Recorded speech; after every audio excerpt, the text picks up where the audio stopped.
It sounds strange to say very huge, or a bit amazing, or a little wonderful. This is because some extreme adjectives like to collocate with particular adverbs.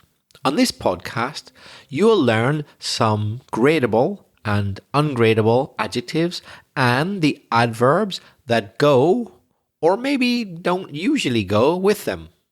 Welcome to an absolutely fantastic episode of Aprender Inglés with Reza and Craig.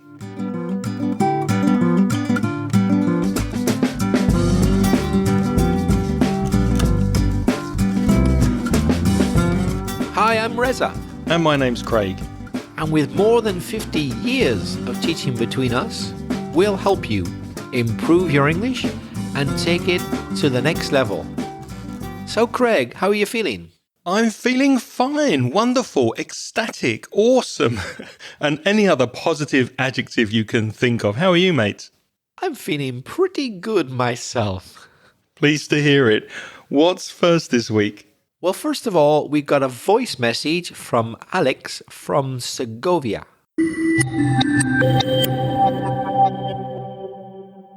Hello, Craig and Reza. This is Alex who lives in Segovia. It's been quite a while. I haven't sent you any voice messages, although I haven't missed any of your programs. You asked us for suggestions for your future podcasts, so I have a couple of ideas, unless you already made podcasts on those topics. So the first one is about gradable and ungradable adjectives. I find this aspect of the grammar quite confusing, so probably you have some kind of tricks how to tell one from another. I mean, how to differentiate gradable adjectives from ungradable adjectives. And another idea about online grammar and the spelling checkers. How do you find them? Are they reliable? Because the one I use finds mistakes even in Cambridge books texts. So this is it. Once more, thanks for your outstanding job, and until next time, goodbye.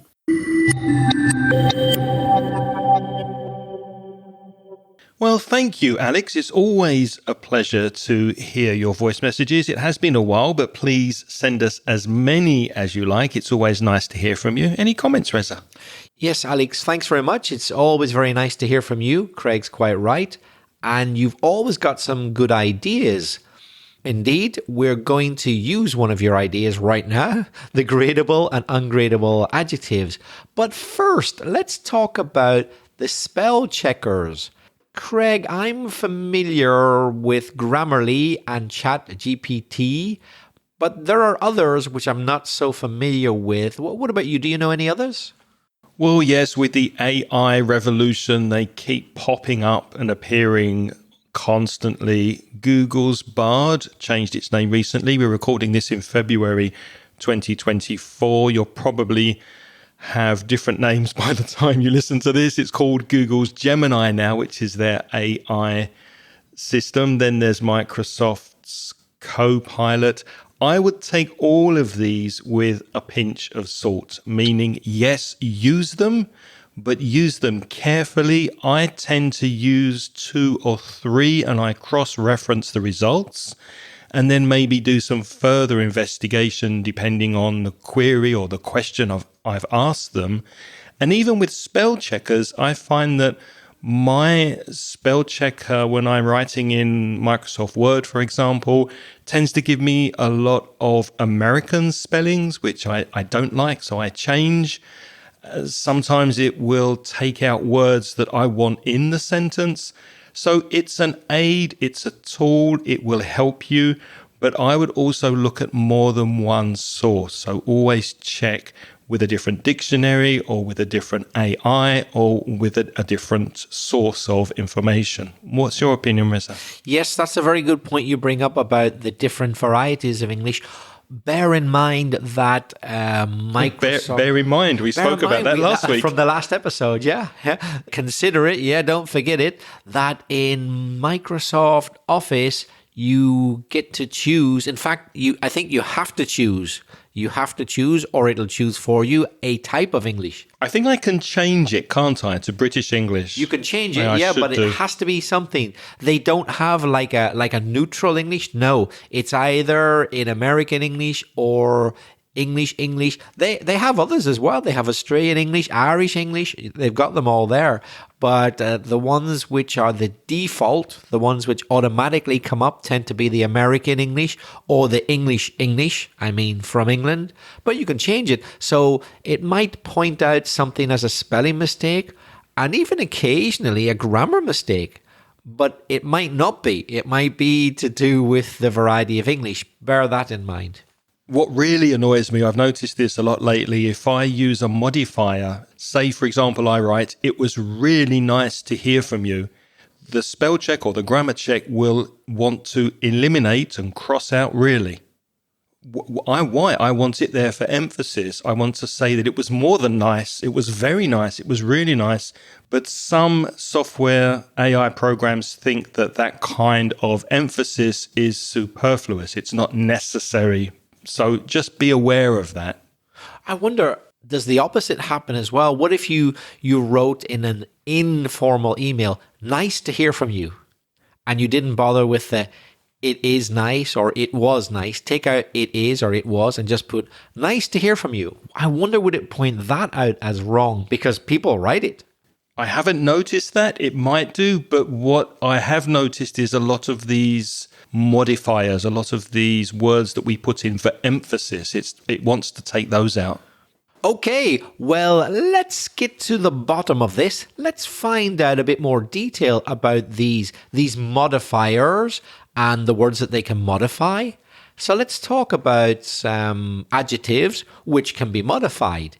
But how do you modify them? Well, it depends. It depends if they're gradable or ungradable or non-gradable, some people say, as Alex just said. It's not an easy topic, Alex. I'm going to tell you right from the start. It's kind of just, for some adjectives, you either know or you don't know. For others, it's pretty obvious. But for some, it's like you just have to know. This one's gradable and that one's ungradable. I wish there was some kind of formula, but there isn't. Would you agree? Yeah, we'll try and explain as much as we can, so we've got some details for you here. But let's start from square one. Let's start from the beginning. What is an adjective? Well, we use adjectives when we want to describe things. So nouns, for example, you can use an adjective to describe the quality of someone or something independently, or you can describe them in comparison to something else. For example, I live in a flat, but my flat is old, so I live in an old flat. It's not very modern. So there we have two adjectives, old, describing the flat, and not modern, also describing my flat. So adjectives, big, small, hot, cold, nice, ugly, all of those are adjectives. Not all adjectives are the same. Some adjectives have a meaning which is extreme or absolute, and it cannot easily be made stronger or weaker. In other words, you can't really grade it. You can't say that it's a little bit, a lot, or not so much. No, it's just extreme or absolute, more or less, all the time. They're called ungradable adjectives because you can't grade them. And some examples of those: fascinating, gorgeous, enormous, excellent. And we have spoken a little bit about extreme, ungradable or strong adjectives before, haven't we, Reza? Yes, way back in a very early episode, in episode 76. Go to inglespodcast.com/76. you'll find that episode where we touched upon the topic, but we didn't go into it in great detail. Adjectives can be changed, they can be modified or graded by using words like very, more, less, extremely, etc. And also when we're comparing things by just putting ER or EST on the end of the word. So ER for a comparative adjective and EST for a superlative adjective. So bigger than or the biggest, for example. Now my flat is big, but Reza's flat is bigger. Isn't it? Is your flat bigger than mine? I'm not sure if it is. Possibly. It seems bigger. Maybe because of the distribution. Definitely my flat's nice, but you know what? Craig's flat is very nice. I think it's nicer than mine. No, I think yours is nicer than mine. I think we should swap. But although Reza's flat might be bigger than mine, it's not the biggest in Valencia. So there we have comparative, superlative adjectives. The weather obviously can be graded a lot. That's the whole point of a weather forecast. We spend an awful lot of time in English and other languages grading the weather. It can be a little hot. It can be a bit hot, rather hot, quite hot, very hot, really hot, or extremely hot or incredibly hot. There are lots of grades of how hot something can be. So clearly the word hot is a gradable adjective. Now, we can also use an ungradable adjective or an extreme adjective to explain or express how extreme something is.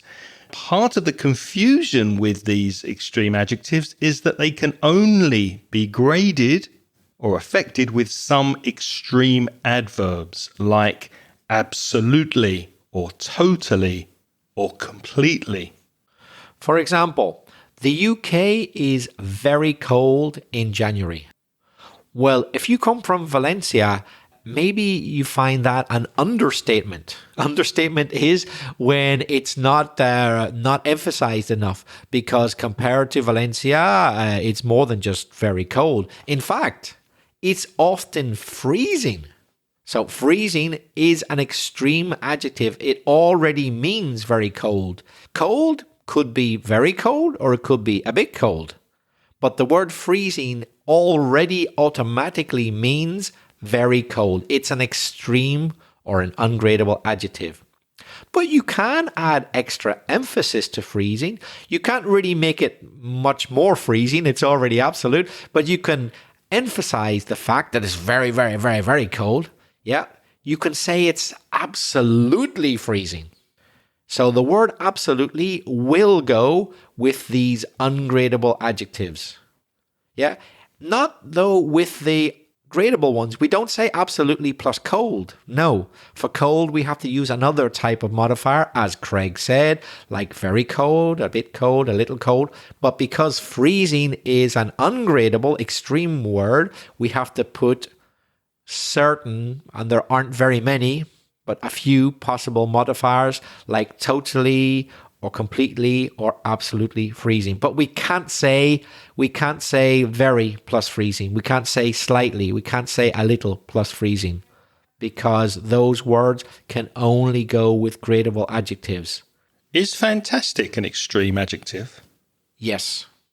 Well, then I can say that learning English with Reza in one of his private lessons is absolutely fantastic, because absolutely and fantastic can go together. So Reza, tell us more about your private lessons that are absolutely fantastic. Well, Craig may be exaggerating a little or a lot. They're not bad, my lessons, but I'm not sure if they're absolutely fantastic. But I hope they're quite good. Good is not an extreme adjective. You're being very modest. But I like to think I know what I'm doing, but there's plenty of people who probably know more than me. All the same, if you are interested in a one-to-one class online, you might like to get in touch. And the benefit of a one-to-one class is that, of course, the timetable is flexible, and also that a one-to-one you can concentrate on what you need to concentrate on, which may be speaking, maybe listening, maybe improving your grammar, maybe a mixture of things, whatever. So there's a little bit more flexibility than in a class with other students. If you're interested, why not send me an email to belfastreza@gmail.com. I have to say, at the moment when we're recording this podcast, it's February 2024. I'm a bit busy at the minute, so I may not be able to offer you classes for a little while, but I will be in touch eventually, and hopefully we can sort something out. And if you are the kind of person who wants to focus more on fluency, if you feel that you don't speak as fluently as you would like, or perhaps you don't have the confidence to communicate with somebody who's speaking English with you, then my group conversation classes are right for you. We get together on Zoom, a small group of lovely people, and together we focus on conversation topics. We have debates, discussions, role play activities, all aimed at improving your speaking when you speak English. So if you'd like more information, contact me, send me an email. My address is Craig, CRAIG, @inglespodcast.com, or you can go to the website englishcraig.com for more information.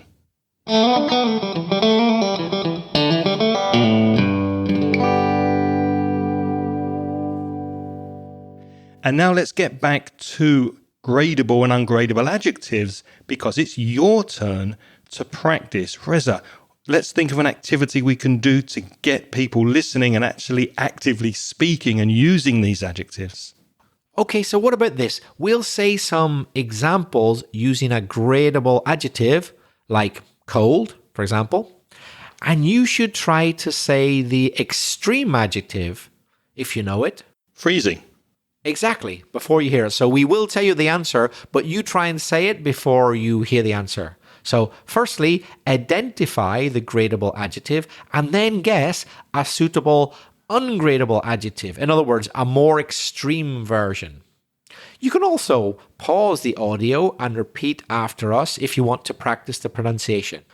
Yep, this is really, really good if you're driving in your car, for example. You can just speak and practice the adjectives. If you're walking in the street, people might think you're a little bit strange, but make sure you're practicing and actually saying these words. And if you don't know the extreme adjective or adjectives, repeat them after us. What's the first one, Reza? You look tired. Actually, Reza, I'm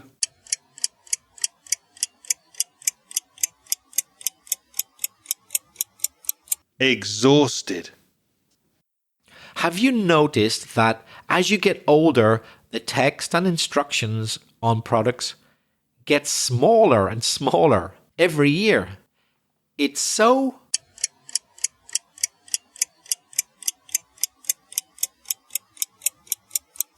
tiny. I don't think the text is getting smaller. I think our eyes are getting worse. If I were you, Reza, I wouldn't go to the Central Market here in Valencia on Friday morning. It's very crowded. In fact, it's usually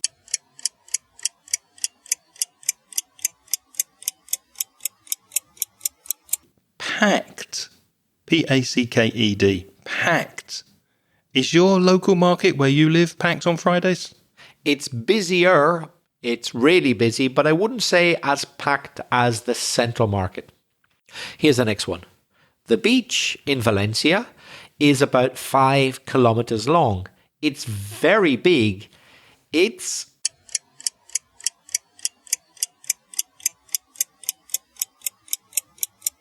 huge, enormous, massive, vast, and there's a few others. But the most common ones we can think of are huge, enormous, massive, and vast. I'm always amazed at how very clean Reza's flat is when I go there to record a podcast. In fact, it's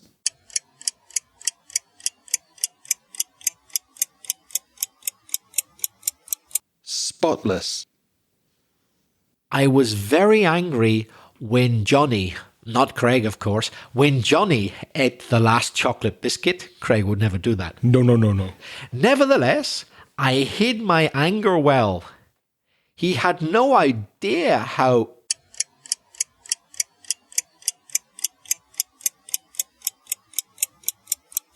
furious I was. So furious is very angry. Fuming with rage. Reza, have you noticed that my desk is very dirty? In fact, it's absolutely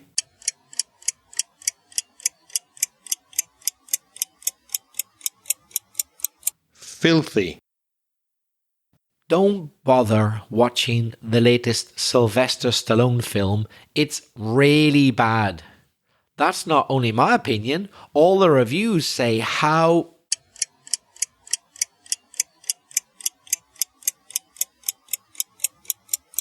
awful, terrible, dreadful, woeful it is. Woeful? WOEFUL. Woeful, dreadful, terrible, awful all mean very bad. One of my students told me recently that our podcast is good. In fact, the word they used was more than that. It was stronger. They said it was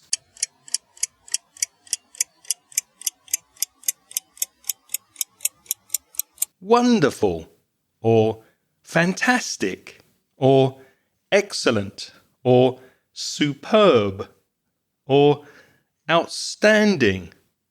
There are probably more, but those are the extreme adjectives that we could think of.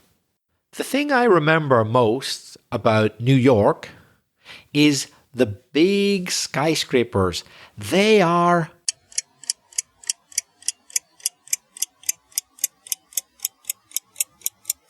huge, gigantic, enormous, etc. Words which mean very big. The comedian John Cleese is a funny man, and the Monty Python films that he appeared in are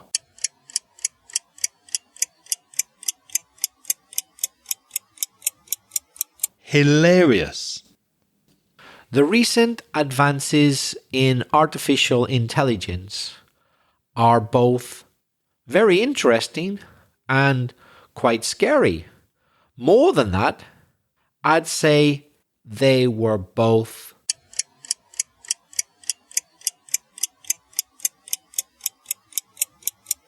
fascinating and terrifying. So fascinating means very interesting, and terrifying means very scary. Rez, I've got a question for you. Do you think Anne Hathaway is quite pretty as Catwoman in Batman? I think she's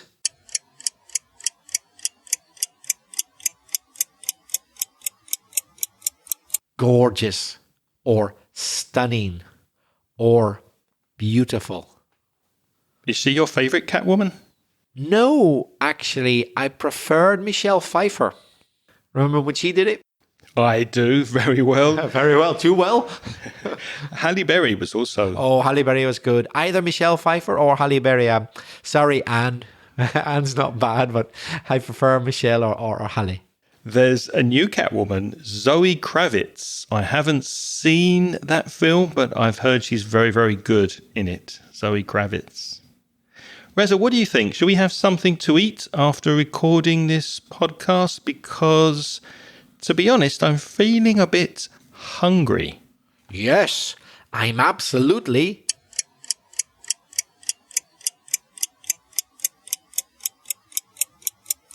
starving. So starving is very hungry, and I can modify starving with the modifier, the adverb, absolutely. I can't say very plus starving because starving, remember, is already extreme. So I have to say absolutely starving. Remember, you can see these examples in the show notes. Go to inglespodcast.com/508. And to summarize, remember that gradable adjectives These adjectives that you can grade, adjust, modify, most adjectives fall into this category. They can have different levels of intensity. For example, you can be a bit cold, you can be very cold, or you can be extremely cold. So some of the common modifiers, the adverbs that modify, they go with gradable adjectives, with normal adjectives to make them weaker or stronger are, as we've said already, a little, a bit, or a synonym for those is slightly, or we've got pretty, or quite, or reasonably. Now, the word pretty is interesting because, as I'm sure everybody knows, pretty is an adjective, a pretty woman. Julia Roberts, for example, as an adjective. But you've also got the word pretty as a modifier, as an adverb. Pretty good, pretty bad, pretty cold. Yeah. So the word pretty means quite when it's an adverb. Another really important modifier is the word really. The word really appears a lot. Now, really is a very interesting modifier because it can also go with non-gradable adjectives. So you can say really cold, but you can also say really freezing. It goes with the gradable, cold, and the non-gradable. Then the next word is probably the most important adverb in the English language, very. So very is an extremely common word in English, but it only goes with gradable adjectives. You can say very cold. Remember, you don't say very plus freezing. That doesn't work. And then if we want to be a little bit more extreme, we could use words like extremely cold, incredibly cold, amazingly, etc. And to add to what Reza just said, obviously you want to use a wide selection of vocabulary, especially if you're writing.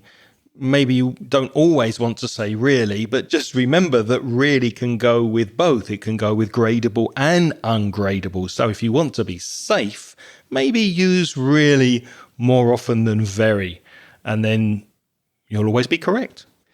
And more examples of gradable adjectives, we've got angry, big, boring, cheap, cold, expensive, frightening, funny, hot, interesting, old, pretty, small, tasty, tired, etc.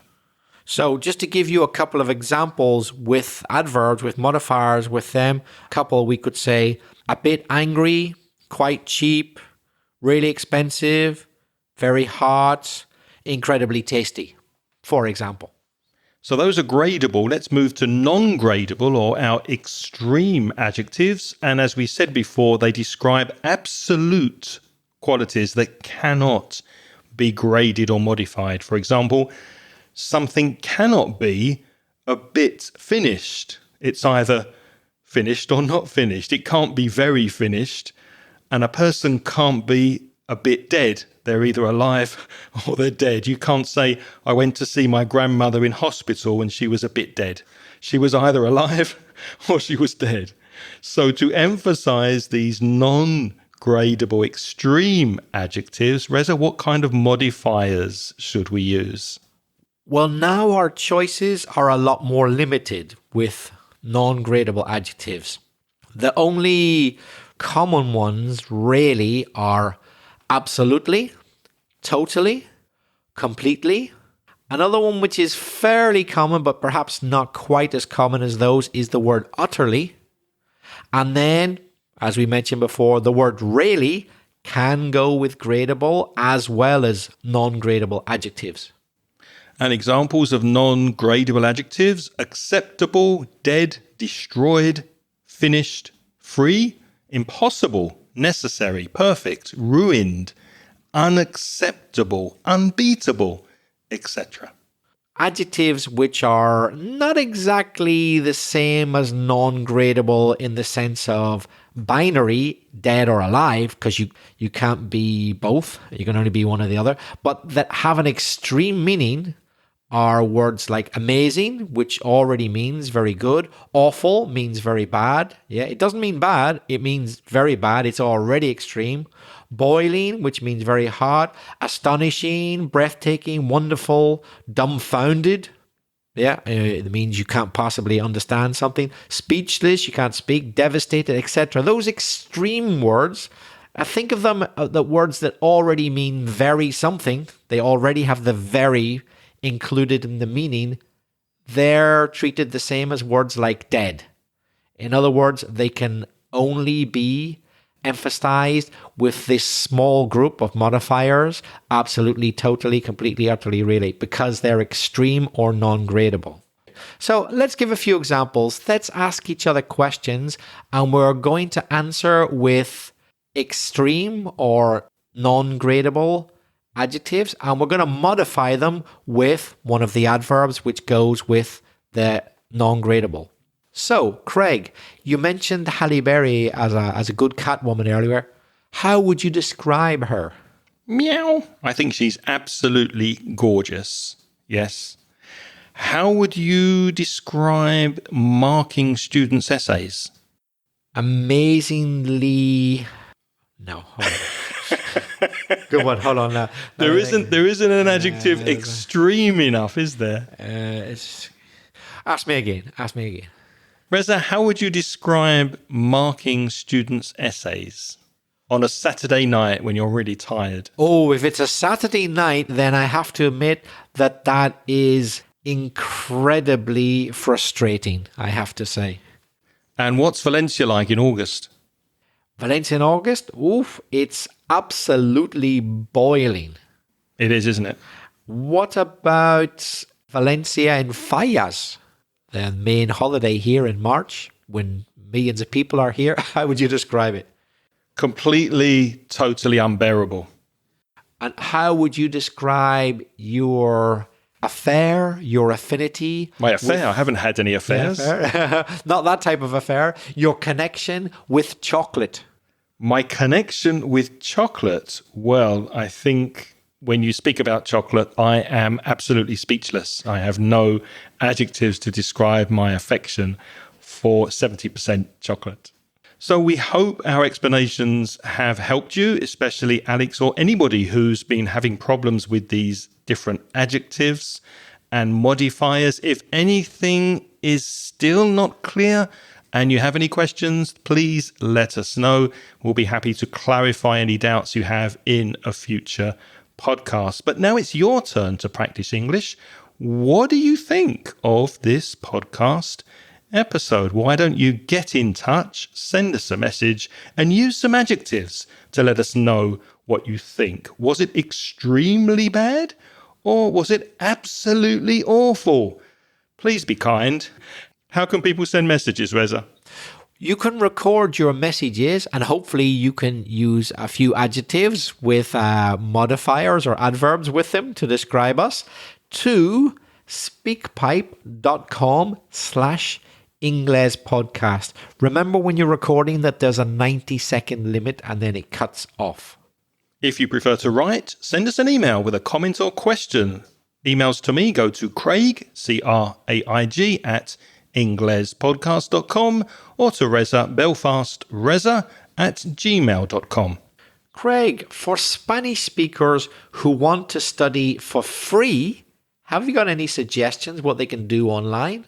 Well, there aren't many things free these days, but if you visit the Mansion Ingles website, you can access courses and other material for free. And also, if you want to pay, maybe you do, we have ebooks and audios for self-study. Go to the online store, store.mansioningles.net. As always, we'd like to give a big thank you to our Patreon supporters, Patreon, Patreon. And it's a program in which for as little as $1.50, which includes the tax you got to pay, you get instant access to transcriptions of this podcast. It's our way of saying thanks for your donation. If you're interested, have a look at the link in the show notes. It's patreon.com/Ingles podcast. Unfortunately, we don't have time to mention everybody who is supporting us on Patreon, but we would like to welcome and say thank you to our latest Patreon supporters who have joined us this month. And they are Josmar De Brito, Fran Otero, Oscar, David, La Pietra, Juan. And special thanks to Alejandro, who is paying more than the $1 minimum. We're not sure at the moment what we'll be talking about next week, but there will be a podcast for you next Sunday. So until then, have a wonderful week. Thank you for listening this week. It's goodbye from me. And bye-bye from me. If you enjoyed this podcast, please tell your friends so that more people can listen. And the music today was by Pitts. The track is called See You Later.